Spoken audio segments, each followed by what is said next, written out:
রাধে রাধে রাধে রাধে কৃষ্ণ। তো কেমন আছো তোমরা সবাই? আশা করছি তোমরা সবাই খুব খুব ভালো আছো, আমরাও খুব ভালো আছি। তো আমার গোপুষ্ণ ব্লগ চ্যানেলে তোমাদের সকলকে স্বাগতম। তো আজ হচ্ছে রবিবার আর এখন বাজে প্রায় 1টা। আমি এখন থেকেই ব্লগটা স্টার্ট করছি। তো জানো তো রবিবারে প্রচুর কাজ থাকে, রবিবারে সববার ছুটি থাকে, কিন্তু একমাত্র ছুটি নেই কাদের বলো তো? বাড়ির বউদের। তো আমিও তো একটি বাড়ির বউ, তো তার জন্য আমার কি আর ছুটি মেলে বলো? রবিবার মনে আমার কাছে হচ্ছে একটা বিশাল বড় দিন, যে দিনে আমি নিজের ইচ্ছা মতো প্রচুর কাজ করতে পারবো। তো আমি সকালবেলা উঠে আমার বাবুর স্কুলের জামা প্যান্ট, এমনি আমাদের জামা প্যান্ট সবার কেচে নিয়েছি, নিয়ে তারপরে ঘর বাড়ি পরিষ্কার করে আবার আজকে রবিবার মানে একটু অন্যরকম খাবার ইচ্ছা, তো সেগুলো সব কমপ্লিট করে আর তারপরে দেখো স্নান সেরে চলে এসেছি ঠাকুর ঘরে। এসে আর ঠাকুর ঘরের বাসনগুলো মেজে নিয়ে গেছিলাম ফুল তুলতে। তো সকালবেলা এতটাই কাজের চাপ ছিল যে আমি সকালবেলা ঠাকুর ঘরে যেতে পারিনি, তার জন্য আমার বাবুকে দিয়েই সকালের গপুকে সেবাটা দিবিয়ে নিয়েছি। তো আমার যখন খুব কাজ থাকে না, আমি ওকে দিয়েই সকালের সেবাটা দিবিয়ে নিই। আর দুপুরবেলা তো ও তো ছোটো, গপুকে স্নান করাতে পারে না, তার জন্য ও আর পারে না। তো দেখো ওকে আমি বলেছিলাম যে তুমি গপুকে সেবা দিয়ে দুপুরে স্নানের জন্য ওর জলটা একটু রৌদ্রে দিয়ে রাখবে, যেহেতু এখন তো ঠান্ডা পড়ছে, তো হালকা হালকা ঠান্ডা পড়ছে, তবুও মানে কলের জল নিয়ম মতে গপুকে স্নান করালে না তখন অনেকটা ঠান্ডা থাকে জলটা, তার জন্য আমি একটু হালকা গরম করে নিই। তো যখন খুব ঠান্ডা পড়ে আমি একটু গরম মানে গ্যাসে জল গরম করে নিয়ে তবেই স্নান করাই। আর এখানে দেখো আমি জলটা গরম করতে দিয়েছিলাম, তো মানে জল গরম করলে যেরকম ছোট্ট ছোট্ট বাবেল মতো হয় না, গরম হয়ে গেলে দেখো ঘটির ভিতরটা ঠিক ততটাই হয়েছে। আর হাত দিয়ে দেখলাম খুব সুন্দর গরম হয়েছে, একেবারে খুব গরম না আর একেবারে খুব ঠান্ডা না। তো দেখো আমি গপুকে স্নান করাবো বলে ঘটিটা তুলে নিয়ে চলে এসেছি, আর এসে ঘটির ভিতরে একটা ফুল আর একটু তুলসী পাতা দিয়ে নিচ্ছি আর একটু অগরু। তো যখন শীতকাল পড়ে না আমার গপুকে আমি এভাবেই স্নান করাই। তো এখন কম শীত আছে বলে আমি আর জলটা গ্যাসে গরম করছি না, এমনি রৌদ্রের জলে গরম করিয়ে নিয়েছি। আর এখানে দেখো আমার গপুকে স্নান করাবো। তো এখন শীতকাল, আমাদের বাচ্চাদের যেমন একটু সর্ষের তেল বা বডি অয়েল কিছু দিয়ে স্নানের আগে সুন্দর করে গাতে মাখিয়ে দেই না, তো আমার গোপুসোনাও তো খুব ছোট্ট, তার জন্য ওকে একটু সর্ষে তেল দিয়ে দলাই মশাই করে নিচ্ছি। তো আমার না গোপুসোনাকে তেল মাখাতে খুব ভালো লাগে, আর ও দেখো বসে বসে তেল মাখছে। আর শীতকালে তো তেল মাখতে আলাদাই একটা মানে অনুভূতি হয়। তো দেখো আমার গোপুসোনাকে আমি সুন্দর করে সর্ষের তেল মাখিয়ে দিচ্ছি সারা গায়ে। আর এখন জানো তো শীতের সময় একটু সর্ষের তেল মাখলে শীতটাও কম লাগে বলো, তো তার জন্য আমার গোপুসোনাকে আমি সর্ষের তেল মাখিয়ে দিয়েই স্নান করাচ্ছি। আর এখনও আমি গোপুসোনা শীতের বাজার করিনি, তো ওর জন্য একটু মানে বডি অয়েল বা একটু মুখে মাখা পন্স আমি নিয়ে আসি প্রত্যেক বছর। তো এবছরও এখন না বাজারে আমি গিয়ে উঠতে পারিনি, তো তার জন্য আমি এখন সর্ষের তেল দিয়ে স্নান করাই। তো যখন যেমন হয়, আমি কোনো দিন বডি অয়েল দিয়ে স্নান করাই, আবার কখনো কখনো সর্ষের তেল দিয়েও স্নান করিয়েছি আগের বছর। তো এবছর তো কেনাকাটা এখনও হয়নি, তার জন্য আমি সর্ষের তেল মাখিয়ে স্নান করিয়ে নিচ্ছি। আর এখানে দেখো আমার গোপুসোনা বসে পড়েছে স্নান করতে। তো ও তো স্নান করতে খুব ভালোবাসে, আর এখন তো ঠান্ডাও পড়ে গেছে, তো জলটা একটু উষ্ণ গরম করে নিয়েছিলাম বলে একটু বেশি বেশি করে ওকে স্নান করিয়ে নিচ্ছিলাম। তো দেখো আর ও তো জলে বসলে আর উঠতে চায় না, কিন্তু ওর কথা শুনলে কি হবে বলো? ঠান্ডা লেগে গেলে তখন কি হবে? তো আমার গপু তো খুব ছোট্ট, ও তো জেদ করছিল না আমি স্নান করব, তো অনেকটা জলেই আমি প্রায় 1 ঘটি জলেই ওকে স্নান করিয়ে নিয়েছি। আর দেখো ও স্নান হয়ে গেছে, আর তারপরে আমি ওকে তুলে নিয়েছি, নিয়ে সুন্দর করে আলতো হাতে মুছিয়ে দিয়েছি, দিয়ে আর তারপরে জামা পরাবো। আর আজকে জানো তো খুব ঠান্ডা আমাদের এদিকটা, একটু একটু করে হাওয়া হচ্ছে আর এত ঠান্ডা। তো স্নানের পরে তখন মনে হচ্ছে কিছু গায়ে না দিলে থাকা যাচ্ছে না, তো আমি ভাবলাম গপুকে স্নান করিয়ে, আর এমনিও বেলাটা অনেকটাই হয়ে গেছে, তোমাদের তো বললাম যে আমার অনেক কাজ ছিল, কাজ করতে করতে প্রায় 1টা বেজে গেছে। তো একেবারেই ওকে সোয়েটারটা পরিয়ে দেবো, সোয়েটার টুপিটা পরিয়ে দিলে সন্ধেবেলা আর আলাদা করে পরাতে হবে না। তো দেখো আমি ওকে সোয়েটার পরাবো, তার জন্য একটা হালকা পাতলা জামা পরিয়ে নিয়েছি ভিতরে। তো তোমরা তো সবাই জানো যে সোয়েটার পরালে তলায় একটা হালকা পাতলা জামা পরে নিতে হয়, আর না হলে ডাইরেক্ট উলের পোশাক পরলে না তখন গার ভিতরে একটু কিটকিট মতো করে চুলকায়। তো দেখো আমি ওই সবুজ রঙের সোয়েটারটা পরাতে গেছিলাম, তো দেখলাম ওর যে দড়িটা ছিঁড়ে গেছিলো সেইটা আমি বেঁধে রেখেছিলাম, তো খুব ছোট্ট হয়ে গেছে, ঢুকছে না গলা থেকে। তো ওটা বাদ দিয়ে আমি আবার এই যে মানে হলুদ আর খয়েরি কালারের যে জামাটা ছিল সোয়েটার, ওইটাই পরিয়ে দিয়েছি। দিয়ে আর আমার গোপুসোনাকে একবারে টুপিটাও পরিয়ে দিয়েছি। আর আমাদের না টিনের ঘর, তো খুব ঠান্ডা পড়ে, তো মানে অল্প ঠান্ডাতেই খুব ঠান্ডা বলে অনুভব হয়। তো তার জন্য আমি বেলায় বেলায় আমি গোপুসোনাকে পরিয়ে দিয়েছি।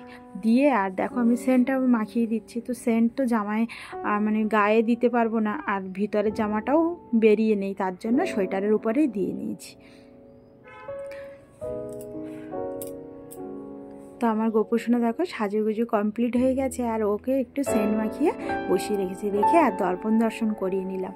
তো আমি যখন এই যে শীতকাল পড়লো না, এবার আমি ওকে গরম জলে স্নান করাবো। প্রত্যেক দিনই আমি আগের বছর প্রত্যেক দিন গরম জলে স্নান করিয়েছি। তো এখনও সেভাবে ঠান্ডা পড়েনি, তার জন্য আমি রৌদ্রের জল গরম করে ওকে স্নান করাচ্ছি। গোপুর স্নান সাজুগুজু সব কিছু কমপ্লিট হয়ে গেছে, আর তারপরে ওকে ওর আসনে বসিয়ে দিয়েছি, দিয়ে ওর বাঁশিটা ওর হাতে দিয়ে দিয়েছি। এবার সকলকে চন্দনের তিলক পরিয়ে নেব। তো চন্দনের তিলক পরানোর জন্য আমি আগে চন্দন বেটে রেখেছিলাম, তো আমি ছোট্ট একটি চন্দন বাটিতে চন্দনটা তুলে নিয়েছি। তো গোপুকে স্নান করানোর আগে আমি অন্যান্য ঠাকুরদের স্নান করিয়ে রেখেছিলাম। তো এবার আমি সবাইকে চন্দনের তিলকটা পরিয়ে নেব। যেহেতু ভগবানের চরণে ফুল নিবেদন করার আগে কপালে চন্দনের তিলক করে দিতে হয়, তার জন্য আমি চন্দনের তিলকটা করে নিচ্ছি। আর এখানে দেখো আমি প্রথম গুরুদেবকে চন্দনের তিলক করিয়ে দিচ্ছি, আর একে একে সবাইকে চন্দনের তিলকটা পরিয়ে নিচ্ছি। তো চন্দনের তিলক পরানো হয়ে গেলে তারপরে আমি ভগবানের চরণে পুষ্প অর্পণ করব।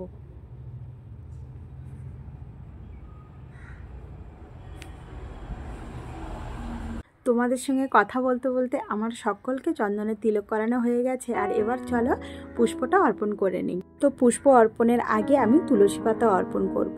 তো ভগবানের চরণে আগে তুলসী পাতা অর্পণ করতে হয়। তো আমি চন্দন সহযোগে তুলসী পাতা আমার গোপালের চরণে অর্পণ করে দিয়েছি, আর সঙ্গে একটি ফুল চন্দন সহযোগে আমার গোপালের চরণে অর্পণ করে দিয়েছি। তো আমি একইভাবে সববার চরণে তুলসী পাতা ফুল অর্পণ করে নিয়েছি। নিয়ে দেখো আমার গোপাল সোনাকে একটু ফুল দিয়ে সাজিয়ে দিয়েছি। তো আমার না ফুল দিয়ে সাজাতে খুব ভালো লাগে। তো এখানে তো ফুলের খুবই সমস্যা, ফুল পাওয়াই যায় না।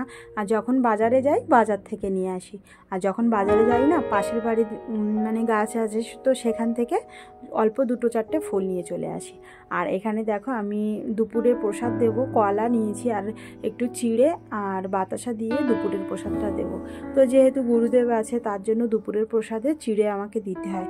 আমরা তো অন্নসেবা দিতে পারি না, তো অন্নসেবার পরিবর্তে আমি চিড়ে প্রসাদ প্রত্যেক দিন দুপুরবেলা দিয়ে থাকি। আর যখন একাদশী থাকে তখন ফল বা সাবু দিয়ে আমি দুপুরের প্রসাদ দিই। তো দেখো আমি সুন্দর করে প্রসাদটা সাজিয়ে নিচ্ছি। তো নিয়ে তারপরে ভগবানকে নিবেদন করব। তো প্রসাদ যেমনই হোক, অল্প হোক বা বেশি হোক, ভগবান সেটা তো দেখে না, ভগবান দেখে তোমার ভক্তি, মনের প্রেম, তুমি কতটা ভক্তি ভরে ভগবানকে ডাকছো। তো আমি যৎসামান্য যা পারি সেভাবে সাজিয়ে গুছিয়ে ভগবানকে নিবেদন করার চেষ্টা করি। আর জানো তো আমার প্রসাদ না খুব সুন্দর করে সাজিয়ে দিতে ভালো লাগে। মানে অল্প হোক কিন্তু কি সুন্দর করে যদি সাজিয়ে গুছিয়ে দিই, আমার মনটা যেন খুব ভালো লাগে, মনের থেকে আমি একটা আলাদা শান্তি পাই। তো দেখো আমি মানে কলাটাকে সুন্দর করে তৈরি করে নিয়েছিলাম, নিয়ে আর তারপরে বাতাসা আর চিড়ে দিয়ে ভোগের বাটাটা সুন্দর করে সাজিয়ে নিয়েছি। নিয়ে আর এখানে দেখো আসন পেতে নিয়েছি দুটো, একটা ভগবানের উদ্দেশ্যে আর একটা গুরুদেবের উদ্দেশ্যে। নিয়ে এবার ভগবানকে প্রসাদ নিবেদন করব। তো আসন শুদ্ধিকরণ করে নিয়েছি, আর তারপরে প্রসাদের বাটাটা ভগবানের উদ্দেশ্যে নিবেদন করে প্রসাদ শুদ্ধিকরণ করে তারপরে তুলসী পাতা প্রসাদের উপরে দিয়ে দেব। তো ভগবানের প্রসাদে তো তুলসী পাতা না দিলে ভগবান কখনোই প্রসাদ গ্রহণ করেন না। তো তার জন্য ভগবানের প্রসাদে অবশ্যই করে তুলসী পাতা দিতে হয়। তো আমি যখন তুলসী পাতা না থাকে তো তুলসী গাছের মানে তুলসী ডাল শুকিয়ে রেখেছি, ছোট্ট ছোট্ট করে কেটে রেখেছি। যখন খুবই অসুবিধায় পড়ে যাই, তুলসী পাতা থাকে না, তখন সেইটা দিয়েই ভগবানকে প্রসাদ দিয়ে দিই। তো দেখো আমার প্রসাদ শুদ্ধিকরণ করা হয়ে গেছে, আর তারপরে প্রসাদের উপরে দিয়ে দিচ্ছি একটি করে তুলসী পাতা। তো এই ছিল আমার দুপুরবেলার প্রসাদ। তো ভগবানকে প্রসাদ নিবেদন করে দিয়েছি, দিয়ে রাধা মাধব, গোপাল সোনা আর জগন্নাথ, বলভদ্র, সুভদ্রা মহারানীকে স্মরণ করে আমি বললাম যে হে প্রভু, যত সামান্য যা পেরেছি তোমাকে তাই সেবা দিয়েছি, তুমি আসনে উপবেশন করে সেবা গ্রহণ করো।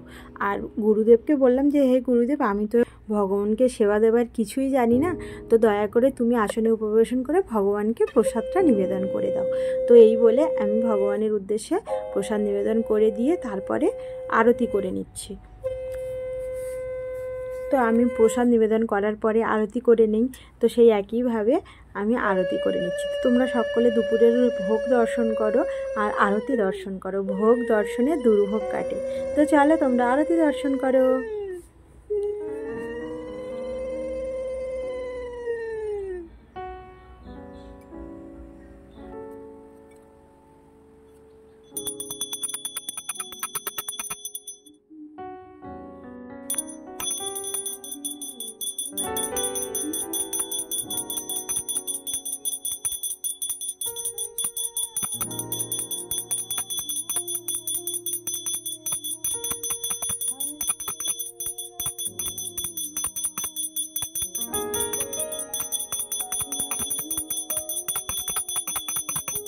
আমি প্রথমে ধূপকাঠি, তারপরে এখন প্রদীপ দিয়ে আরতি করছি, আর তারপরে জলশঙ্খ আর শুদ্ধ বস্ত্র দিয়ে আরতি করব।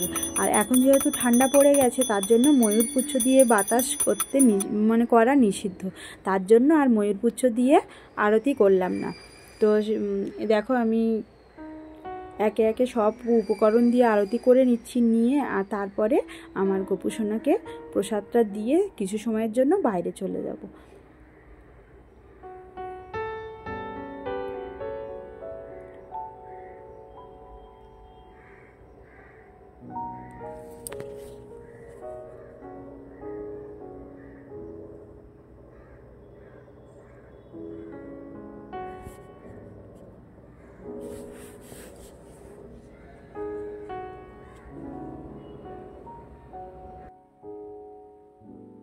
আর আমার আরতি হয়ে গেছে, আর এবার আমার গপুকে একটু খাইয়ে দেবো হাতে তুলে। তো তার আগে ওর হাতের বাসিটা সরিয়ে রাখলাম, যেহেতু ছোট মানুষ হাতে বাসি থাকলে কি খেতে পারে, তো তার জন্য বাসিটা সরিয়ে রেখেছি।